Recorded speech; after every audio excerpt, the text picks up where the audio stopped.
ಉದಯನಿಧಿ ಸ್ಟಾಲಿನ್ನಿಂದ ಮತ್ತೆ ವಿವಾದಾತ್ಮಕ ಹೇಳಿಕೆ. ಸಂಸ್ಕೃತ ಒಂದು ಸತ್ತ ಭಾಷೆ ಅಂತ ಹೇಳಿ ಉದಯನಿಧಿ ಸ್ಟಾಲಿನ್ ಹೇಳಿದ್ದಾರೆ. ಮತ್ತೆ ನಾಲಿಗೆಯನ್ನು ಹರಿಬಿಟ್ಟಿದ್ದಾರೆ ತಮಿಳುನಾಡಿನ ಸರ್. ಅಲ್ಲ, ಈ ಉದಯನಿಧಿ ಸ್ಟಾಲಿನ್ ಅವರಿಗೆ ಅದು ಏನಾಗಿದೆಯೋ ಏನೋ ಗೊತ್ತಿಲ್ಲ. ಅತಿ ಹಳೆಯ ಭಾಷೆ ಏನಾಗಿತ್ತು ಅಂದ್ರೆ ಅದು ಸಂಸ್ಕೃತ. ಅದರ ಬಗ್ಗೆ ಮಾತನಾಡ್ತಾ ಇದ್ದಾರಪ್ಪ. ಏನು ಹೇಳೋಣ ಇಂಥವ್ರಿಗೆ.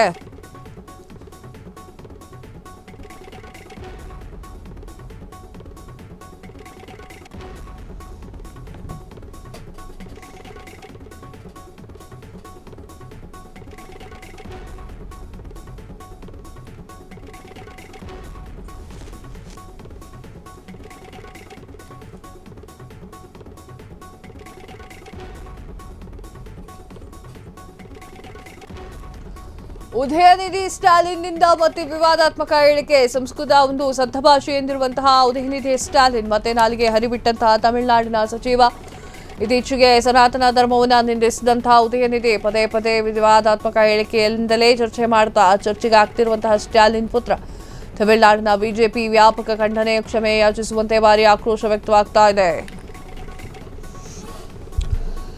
ನಿಮ್ಮ ಧರ್ಮವನ್ನು ನೀವು ರಕ್ಷಣೆ ಮಾಡಿ ಸಾಕು. ಹಿಂದೂ ಧರ್ಮದ ಬಗ್ಗೆ ಮಾತನಾಡೋದು ತಪ್ಪು, ಗೊತ್ತಾಯ್ತಾ?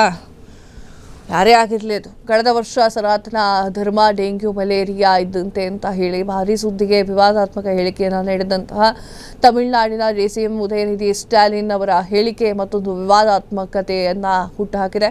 ಕಾರ್ಯಕ್ರಮವೊಂದರಲ್ಲಿ ಮಾತನಾಡುತ್ತಾ ಸಂಸ್ಕೃತ ಒಂದು ಸತ್ತ ಭಾಷೆ ಅಂತ ಕರೆದಿದ್ದಾರೆ. ಚೆನ್ನೈನಲ್ಲಿರುವಂತಹ ಕಾರ್ಯಕ್ರಮದಲ್ಲಿ ಮಾತನಾಡ್ತಾ ಕೇಂದ್ರ ಸರ್ಕಾರ ಕಳೆದ 10 ವರ್ಷದಲ್ಲಿ ಸಂಸ್ಕೃತಕ್ಕೆ 2,400 ಕೋಟಿ ರೂಪಾಯಿ ಅನುದಾನವನ್ನು ಮೀಸಲಿಟ್ಟಿದೆ. ಆದರೆ ತಮಿಳುನಾಡಿಗೆ 150 ಕೋಟಿ ರೂಪಾಯಿ ಮಾತ್ರ ಕೊಟ್ಟಿದೆ. ಸಂಸ್ಕೃತವನ್ನು ಉತ್ತೇಜಿಸುತ್ತಾ ತಮಿಳು ಭಾಷೆಯನ್ನು ಕಡೆಗಣಿಸ್ತಾ ಇದೆ ಅಂತ ಹೇಳಿದ್ರು. ಅಲ್ಲದೆ ಮಕ್ಕಳು ತಮಿಳನ್ನು ಕಲಿಯಲು ಉತ್ಸುಕರಾಗಿದ್ದಾರೆ. ಹಿಂದಿ ಮತ್ತು ಸಂಸ್ಕೃತವನ್ನು ಕಲಿಯುವಂತೆ ಯಾಕೆ ಒತ್ತಡವನ್ನು ಹಾಕ್ತಾ ಇದ್ದೀರಾ ಅಂತ ಹೇಳಿ ಪ್ರಧಾನಿ ನರೇಂದ್ರ ಮೋದಿ ಅವರನ್ನ ನೇರವಾಗಿ ಪ್ರಶ್ನೆ ಮಾಡಿದ್ದಾರೆ. ಉದಯನಿಧಿ ಸ್ಟಾಲಿನ್ ಅವರ ಹೇಳಿಕೆ ರಾಜಕೀಯ ವಲಯದಲ್ಲಿ ಒಂದು ಬಿರುಗಾಳಿಯನ್ನು ಉಂಟು ಮಾಡಿದೆ.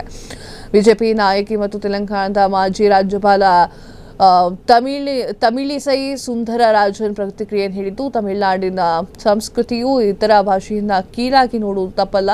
ನಾವು ನಮ್ಮ ಸ್ವಂತ ಭಾಷೆಯನ್ನ ಪ್ರೀತಿಸಬೇಕು ಹಾಗೂ ಇತರ ಭಾಷೆಗಳಿಗೆ ಗೌರವ ಕೊಡಬೇಕು. ನೀವು ಒಂದು ಭಾಷೆಯನ್ನ ಮೆಚ್ಚಿದ್ದೀರಿ ಅಂತಂದ್ರೆ ಅದ್ರ ಮಾತ್ರಕ್ಕೆ ಮಾತೃಭಾಷೆಯನ್ನ ಕೀಳಾಗಿ ನೋಡುವುದಲ್ಲ ಅಂತ ಹೇಳಿದ್ದಾರೆ. ಹಿಂದೆ ಉದಯನಿಧಿ ಅವರು ಸನಾತನ ಧರ್ಮದ ಅವಮಾನ ಕೂಡ ಮಾಡಿದ್ರು. ಆದರೆ ಈಗ ತಮ್ಮ ಎಲ್ಲ ಪ್ರಾರ್ಥನೆಗಳಿಗೆ ಬಳಸಲಾಗಿರುವಂತಹ ಭಾಷೆಯನ್ನ ಗುರಿ ಮಾಡಿಕೊಂಡಿದ್ದಾರೆ. ಉದಯನಿಧಿ ಈಗಾಗಲೇ ತಮ್ಮ ಹೇಳಿಕೆಯನ್ನ ಹಿಂಪಡಿಬೇಕು ಅಂತ ಹೇಳಿ ಒತ್ತಾಯ ಕೂಡ ಆಗ್ತಾ ಇದೆ. ಕ್ಷಣ ಕ್ಷಣದ ಸುದ್ದಿಗಳಿಗಾಗಿ ಫ್ರೀಡಂ ಟಿವಿ ಸಬ್ಸ್ಕ್ರೈಬ್ ಮಾಡಿ, ಲೈಕ್ ಮಾಡಿ ಹಾಗೂ ಫಾಲೋ ಮಾಡಿ. ಹೊಸ ಸುದ್ದಿಗಳ ನೋಟಿಫಿಕೇಶನ್ಗಾಗಿ ಬೆಲ್ ಐಕಾನ್ ಮೇಲೆ ಕ್ಲಿಕ್ ಮಾಡಿ.